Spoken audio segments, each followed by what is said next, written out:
Welcome to Roll, Ponder, and Play, a podcast dedicated to crafting stories through the application of role-playing game engines, combined with creative thinking and propelled into the ether by the barest of prompts. I'm Jarrett Hess, taking on all the roles of Game Master, solo player, author, and narrator. Come with me on a journey, and together let us explore realms of shadow, danger, and wonder.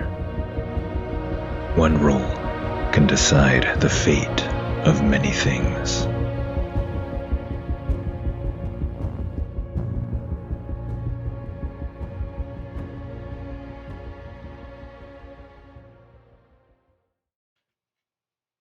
Welcome to episode 23 of the Queen of Shadows podcast on Roll, Ponder, and Play. I'm Jarrett Hess, your friendly neighborhood game master, solo player, author, and narrator. In our previous episode, in the gray early morning hours during their breakfast, Eilwen, Aron, and Seith are ambushed by a group of Varou who used the thick fog to get in close and attack their camp. In the ensuing fight, as their horses are being slaughtered, Eilwen is wounded in the forearm, and due to the thick fog and the chaos of battle, is separated from Aron and Seith. Failing to find either her brother or Seith, and failing to gain the upper hand in her one-on-one combat, she turns and flees into the wilderness as her lone Varou wolfman opponent chases after her. Racing into the thick wet woods, heavy with last night's rain, she finds some berries and smears them on her to mask her scent, and for the time being manages to lose her pursuer. As we begin this episode, Eilwen's stats are Edge 2, Heart 1, Iron 1, Shadow 3, Wits 2. Current assets: Archer, initial box; Cutthroat, initial box; Shadow Walk, initial box. Current statuses: Supply, 2 out of 5; Spirit, 2 out of 5; Health, 1 out of 5; Momentum, 3 out of 10. Current debilities: none. Failure track, 4 out of 24. Current unspent XP, 2. And now, on to episode 23 of Queen of Shadows.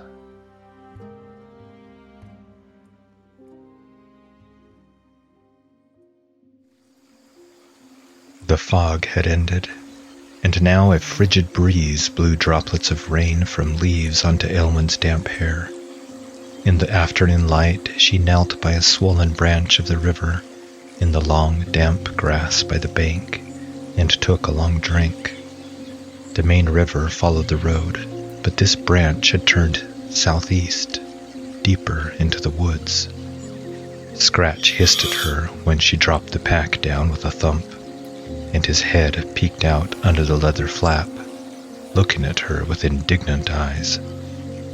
"Well, go on then, out with you." Scratch hopped out and then scrambled up on a nearby rock and looked down at himself in a placid part of the river. His sinuous neck weaved back and forth, and he hissed at his mirrored image and then splashed down into the water as if attacking it. "First time seeing one of your own kind?" she asked with a smile as she washed the blood from her forearm. The wound stung. The cold water helped numb the pain. Then she pulled out some cloth and started to bind her wound.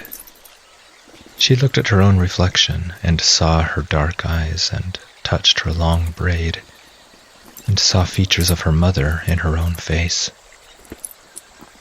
"Mother," she whispered in worried wondering. She sighed and released her braid. Her lips pressed together into a determined line.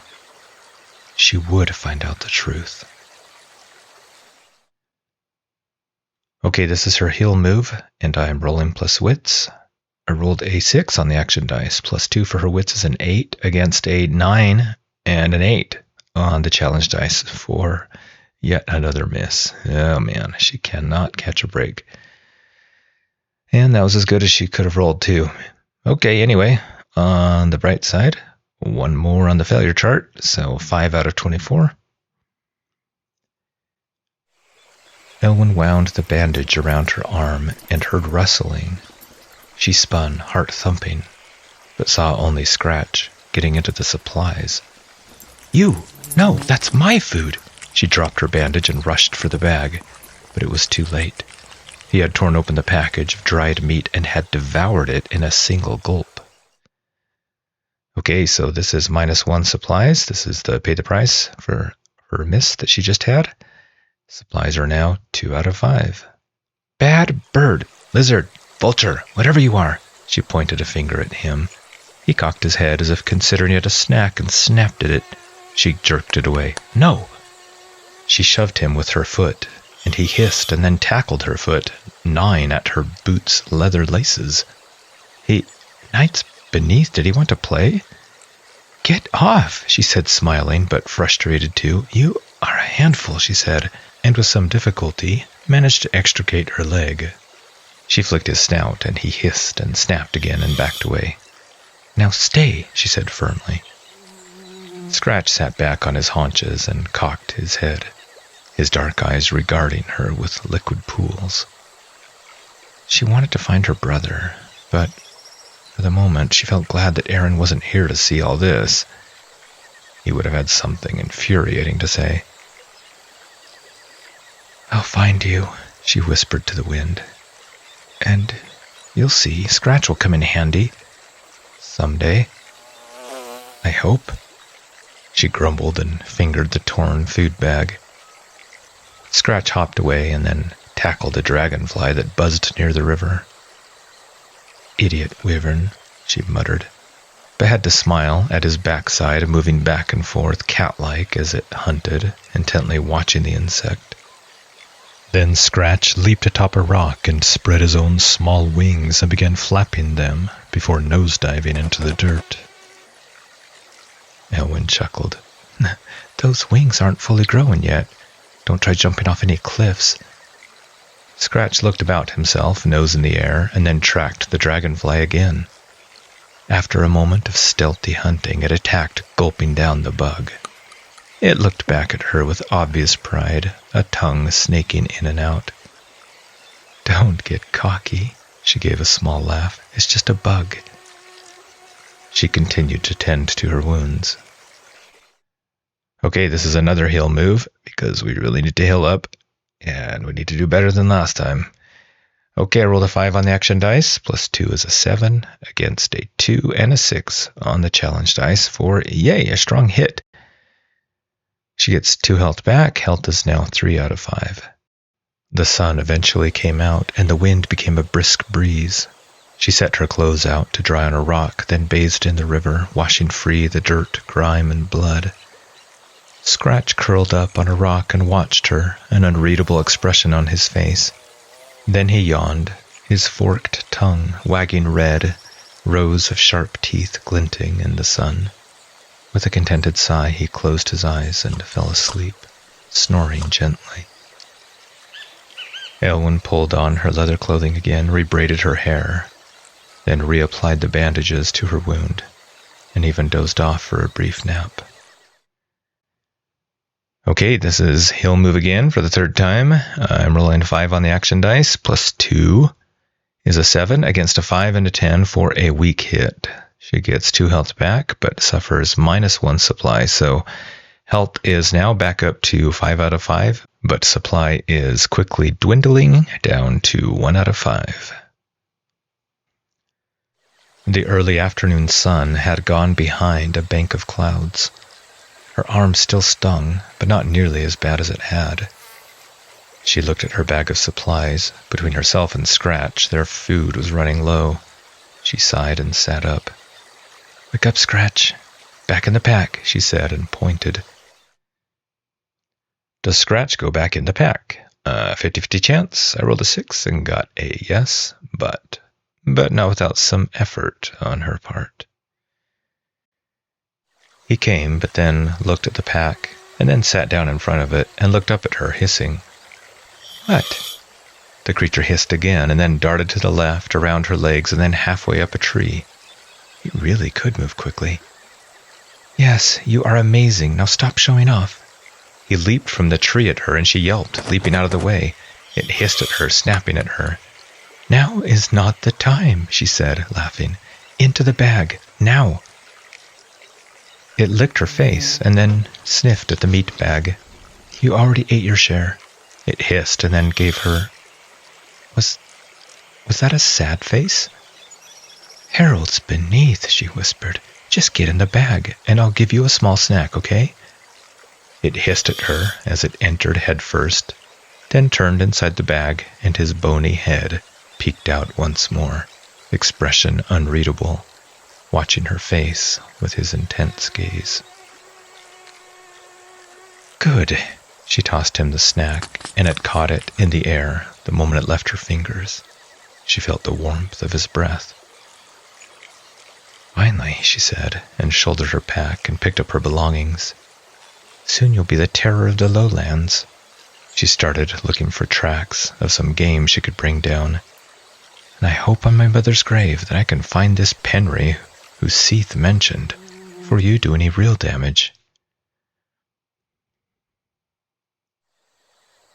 Eilwen followed this branch of the river that flowed east.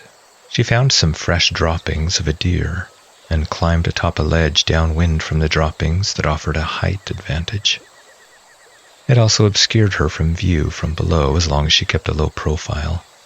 She settled into a comfortable crouch to patiently wait for her quarry, careful not to make any noise. Okay, this is secure and advantage, rolling plus shadow. I rolled a 5 on the action dice, plus 3 is 8 against a 9 and a 4 on the challenge dice for a weak hit, so that's short-lived. She gets plus 1 momentum. Momentum is now 4 out of 10, but alas, no bonus to the roll. Oh well. The deer came back into view, a young buck. It sniffed the air and then began to drink. She quickly aimed before the wind shifted. Okay, her aiming is secure and advantage. I'm rolling plus edge, and I get a plus 1 with her archer advantage for this. I rolled a 5 on the action dice, plus 2 for her edge, plus the additional 1 is an 8 against a 6 and a 5 on the challenge dice for a strong hit. Choose one and make another move now, and add plus 1 or add plus 2 momentum. I will act now and add plus 1 to her roll. The deer's head suddenly raised and looked about, and she shot. Okay, this is her resupply move, and I rolled a 1d6 plus 2, plus the additional plus 1 is a plus 3 bonus. I rolled a 1 on the action dice, plus 3 is a 4, against a 3 and a 2 on the challenge dice. 4. Luckily, another strong hit. She really needed this. Plus 2 supply. She now has 3 out of 5 on the supply track. Her shaft flew true and found its mark. The red-haired deer, bald in pain, leaped away, bounding left, then right, over boulder and brook, and then out of sight. She hopped down, following the trail of crimson droplets, and soon found the deer gasping for breath in the verdant undergrowth. She put one hand on its head, felt its warmth, and a tremor ran through its body. She whispered her thanks to the creature, and then finished its life with a quick slash of her dagger across its throat. Warm blood steamed as it drained into the undergrowth. Then she set about harvesting her kill.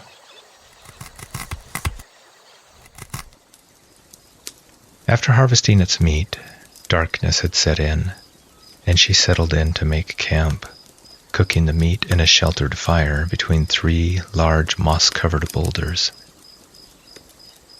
"What if Aron were dead because you didn't go to his aid?" she whispered to herself. "You should have gone after him sooner." "Then we both would have died," she responded, frustrated, stabbing at the fire with a stick and seeing the red gold sparks rise into the night. but she knew she had made the right choice to run, heal, and rest. Her strength had been waning in the frantic morning fight with the Varou. Flight had been the wisest choice. Aron would have wanted her to do that, to act queenly, to get out of danger. Then again, if he were captured, he probably didn't want her to come help him either. Hopefully by tomorrow she would know either way. She flicked some meat to Scratch, who snatched it out of the air, then turned around 3 times before settling by the fire across from her. His dark eyes reflected the firelight. They both watched the sparks drift up into the night sky, each red spark of flame blending its light with the glittering stars above. Okay, this is her make camp move, and I'm rolling plus supply. Let's see if she can get another lucky roll. I rolled a 2 on the action dice, plus 3 is a 5 against a 3 and a 7 for a weak hit. She will relax and get plus 1 spirit. Her spirit now increases to 3 out of 5.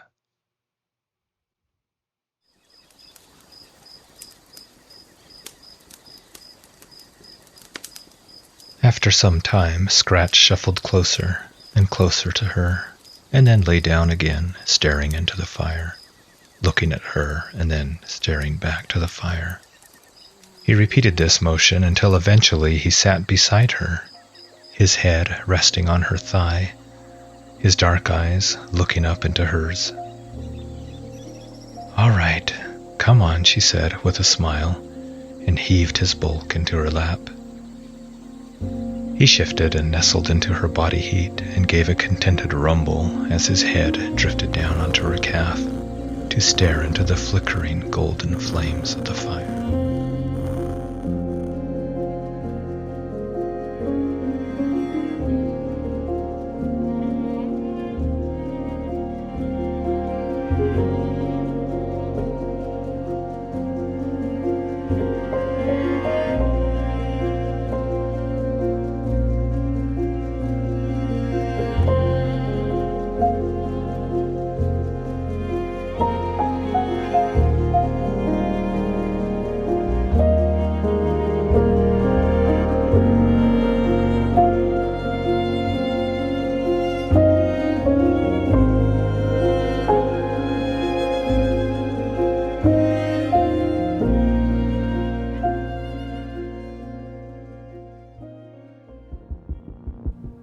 Thank you for joining us, and I sincerely hope you enjoyed what you experienced. If you would like to support Roll, Ponder, and Play, you can do so in a number of ways. You can give the show a positive review on your podcatcher of choice. You can share the show with your friends and family and on your socials. Nothing beats word of mouth as a way to bring in new listeners. You can join my Patreon at patreon.com/Roll, Ponder, and Play. There you can find show notes and transcripts, as well as other projects I'm involved in. And paid subscribers get access to subscriber-only episodes, shows, and other content. Finally, you can simply reach out to me and say hello. Comments from you are what inspire me to keep doing this, and I'd sincerely love to hear what you think of the show. To do so, you can find me on my Patreon, or on Discord at Roll, Ponder, and Play, or by email at rollponderandplay@gmail.com.